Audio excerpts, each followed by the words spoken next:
Question number 7 क्या बोल रहे हैं, इफ एक्स इंटू में है 10 60 cos 60 sin 60 cot 60 है तो एक्स की वैल्यू क्या होगी। बहुत ही सिंपल सा क्वेश्चन है। सो देखो बच्चों, ये एक्स है। 10 60 की जो वैल्यू होती है वो √3 होती है। cos 60 की वैल्यू होती है 1, cos 60 बोला है ना, cos 60 की वैल्यू होती है 1/2। ठीक, फिर यहाँ sin 60 की वैल्यू होती है √3/2 और cot 60 की वैल्यू कितनी होती है 1/√3। ठीक है, कोई दिक्कत नहीं है, हमें x की वैल्यू फाइंड करनी है। सो √3 से √3 कैंसिल और इधर अपॉन में 2 से 2 कैंसिल। x इधर ये मल्टीप्लाई में इधर आके क्या हो जाएगा बच्चों, डिवाइड में हो जाएगा। ठीक है, अब 1/√3 है तो 1/√3 इनमें से किसकी वैल्यू होती है, 10 30 की वैल्यू होती है। तो x की वैल्यू क्या आ जाएगी 10 30। ठीक है ना। नेक्स्ट क्वेश्चन 8वां क्या बोल रहा है, if sine theta plus cos theta की वैल्यू √2 है then tan theta plus cot theta की वैल्यू कितनी होगी। ठीक है, बहुत ही शानदार सा क्वेश्चन है।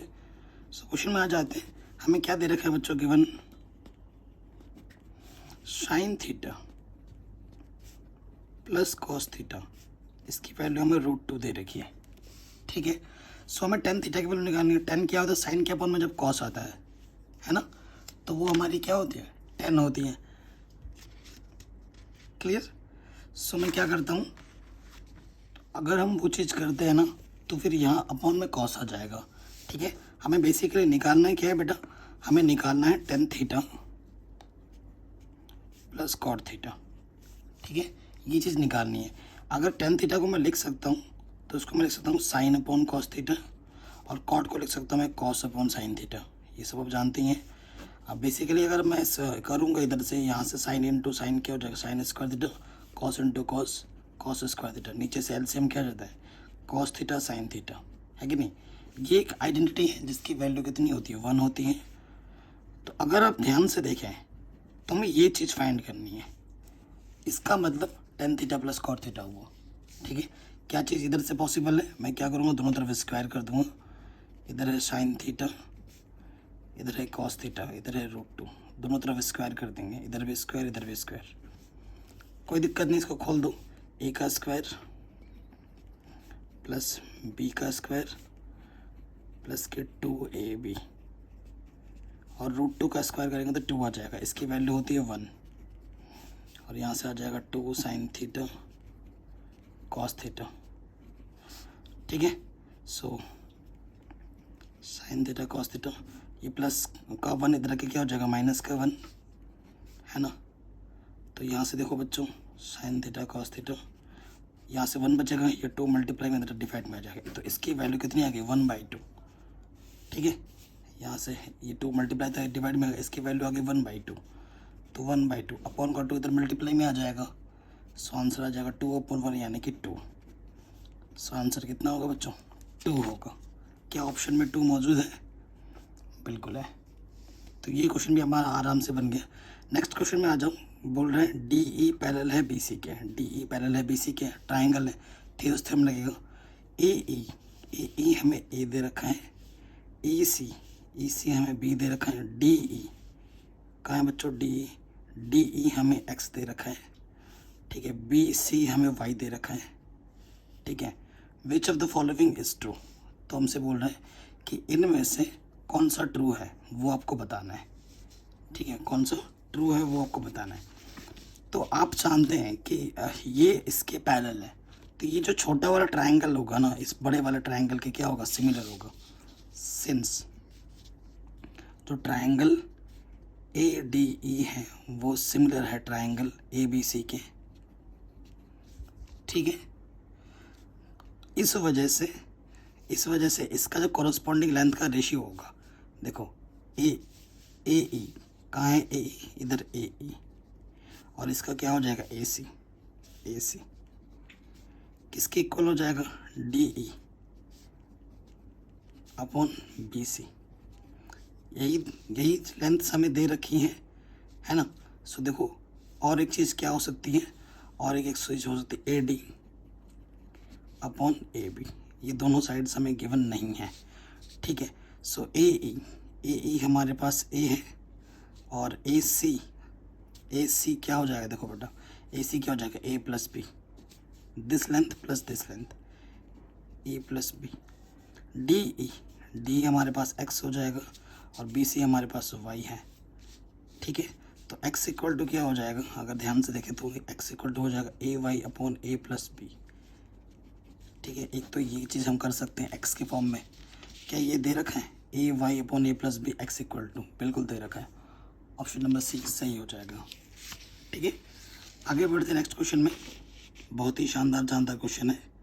ठीक है बच्चों, कोई क्या बोल रहा है, A B C D is a trapezium, बहुत शानदार क्वेश्चन है। ए डी और बी सी उसके पैरेलल हैं, ए डी आपको 4 सेंटीमीटर दे रखे हैं। If the diagonal of A C and B D intersect each other at O such that A O upon O C is D O upon O B, जो दे रखा है वो 1/2 के दे रखा है, तो बी सी कितनी होगी। देखो बच्चों, आपका ये क्वेश्चन ऑब्जेक्टिव क्वेश्चन है, उसी हिसाब से आपको सॉल्व करना है, उसी हिसाब से आपको फटाफट कैलकुलेशन करनी है। हमें क्या बोल रखा है कि एक ट्रेपेजियम है, ठीक है, जिसमें क्या बोला है कि ए डी बी सी के पैरेलल है, ए बी सी डी ये वाला इसके पैरेलल है और ये इसका डायगोनल है। ठीक है, ओके, और हमें गिवन क्या है, हमें गिवन हम बोला है कि ए ओ अपॉन ओ सी, ए ओ अपॉन ओ सी किसके इक्वल है, D O upon O B, और इनकी वैल्यू मुझे 1/2 दे रखी है। ठीक है, और हमें क्या दे रखा है, ए डी हमें 4 सेंटीमीटर दे रखा है। ठीक है, कोई दिक्कत वाली बात नहीं है। अब हमसे किसकी वैल्यू निकालने के लिए बोला गया है, बी सी की वैल्यू क्या होगा। आप जानते हैं कि आपने पहले पढ़ रखा है चैप्टर नंबर 6 में, ये वाला ट्रायंगल इस वाला ट्रायंगल क्या होता है, सिमिलर होता है, सिंस क्योंकि ये पैरेलल है, ये वाला एंगल इस वाला एंगल क्या होगा, ये वाला एंगल इस वाला एंगल क्या होगा, और ये वर्टिकल अपोजिट एंगल इक्वल हो जाएंगे, इस वजह से ये दोनों ट्रायंगल आपस में क्या हो जाएंगे, सिमिलर हो जाएगा। ये ओ बोल दो, ये ओ दे रखा है, ट्रायंगल ए ओ डी, ठीक है ना, ए ओ डी किसके हो जाएगा, बी ओ सी के, सिमिलर। ठीक है, तो कॉरेस्पॉन्डिंग लेंथ के रेशियो आपस में इक्वल होते हैं।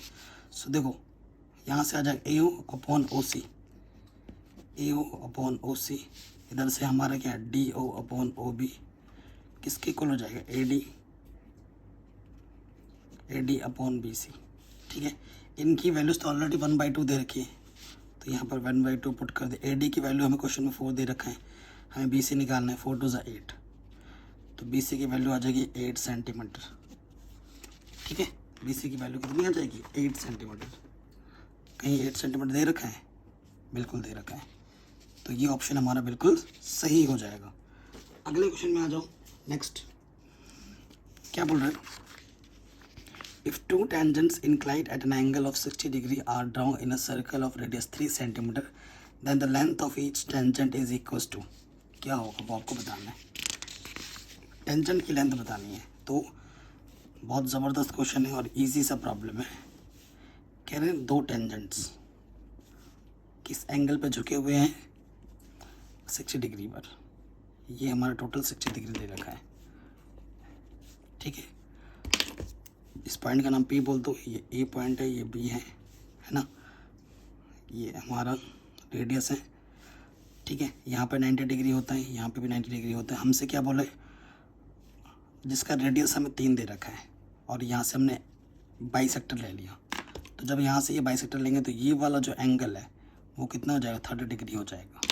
और हमें क्या निकालना है, then the length of each tangent, इस टेंजेंट की लेंथ या फिर इस टेंजेंट की लेंथ हमें निकालनी है। ठीक है, 90 डिग्री के सामने वाला क्या होता है, हाइपोटेन्यूज। अगर इस फिगर को मैं इस तरीके से कन्वर्ट कर दूं, ठीक है, सो ये हमारा क्या है बच्चों, ये रेडियस है। ठीक है, ये है O और ये है P। ठीक है, ये चीज़ हमें निकालनी है, ये चीज़। ठीक है, और ये वाला जो एंगल है P पर, वो हमें 30 डिग्री दे रखा है। ठीक है, और ये चीज़ हमें क्या दे रखी है, 3 सेंटीमीटर दे रखी है। सो जो साइड निकालनी है वो साइड क्या है, ये वाली साइड है। और ये पता है, सिंस आपको देखो ये है ना, AO, एक साइड गिवन है और एक साइड आपको निकालनी होती है, उसके बीच रेशियो लगाना होता है AO अपॉन PA। देखो परपेंडिकुलर अपॉन ये हो जाएगा बेस, क्योंकि 90 के सामने वाला हाइपोटेन्यूस होता है, तो परपेंडिकुलर अपॉन बेस क्या होता है, tan थीटा। थीटा कितना है हमारे पास, थीटा हमारे पास है 30 डिग्री।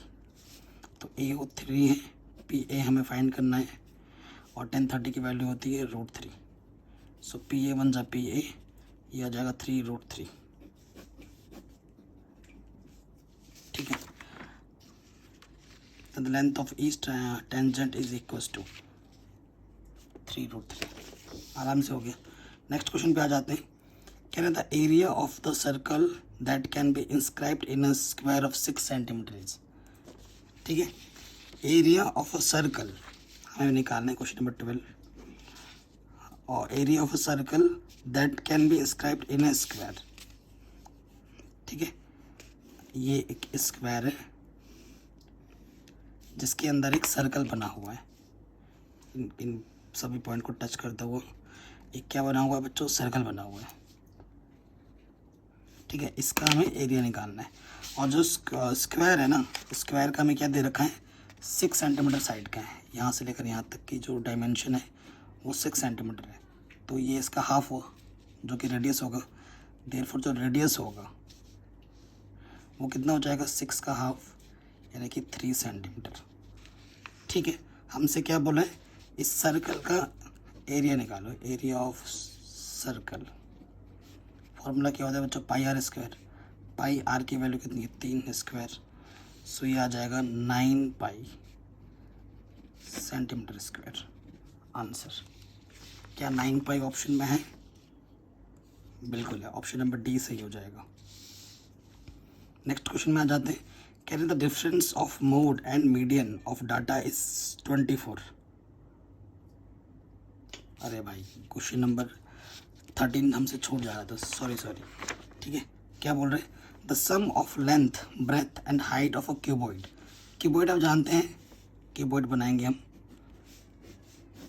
क्यूबॉइड में लेंथ ब्रेथ हाइट की डायमेंशन अलग अलग होती है, ये हमारा क्यूबॉइड है। ठीक है, हमसे क्या बोला गया है, the sum of length breadth and height. हमें क्या गिवन है बच्चों कि L + B + H की जो हाइट वो दे रखा है हमें 6√3। ठीक है, and the length of its diagonal, जो लेंथ है हमारा, ठीक है, डायगोनल का जो लेंथ दे रखा है, देखो डायगोनल हमें कितना दे रखा है बच्चों, 2√3। एक्चुअली डायगोनल का जो फॉर्मूला होता है वो क्या होता है, अंडर रूट के अंदर L² B² H²। ये में 2√3 दे रखा है, स्क्वायर कर देंगे दोनों तरफ, तो L² + B² + H²। 4 in square करोगे तो 4 × 3 12 हो जाएगा। ठीक है, ये चीज़ हमारे पास अभी तक है। हमसे क्या बोला गया, total surface area of the cuboid. Total surface area का फॉर्मूला क्या होता है, 2LB + BH + HL। ये चीज़ हमें निकालनी है। ठीक है बच्चों, ये चीज़ हमें निकालनी है। सो देखो, अगर आप ध्यान से देखें, सिंस L + B + H का जो ये दे रखा है आपको कितना, 6√3।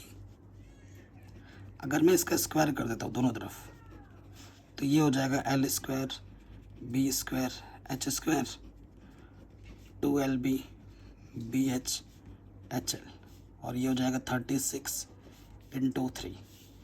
इसकी वैल्यू हमें पता है, इसकी वैल्यू कितनी है, 12। और ये चीज़ तो हमें फाइंड करनी है, TSA है ना ये, LB + BS + HL।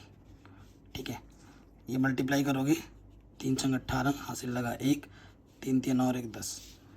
ठीक है, ये चीज़ हमें निकालनी है। ये हमारा TSA है, टोटल सरफेस एरिया 108, प्लस का 12 इधर के माइनस का हो जाएगा, तो घटाओगे, 8 में से 2 घटाएंगे 6, और 10 में से 11 96। ठीक है, 96 आ जाएगा, 96 centimetre square. Option number C ये हमारा सही हो जाएगा।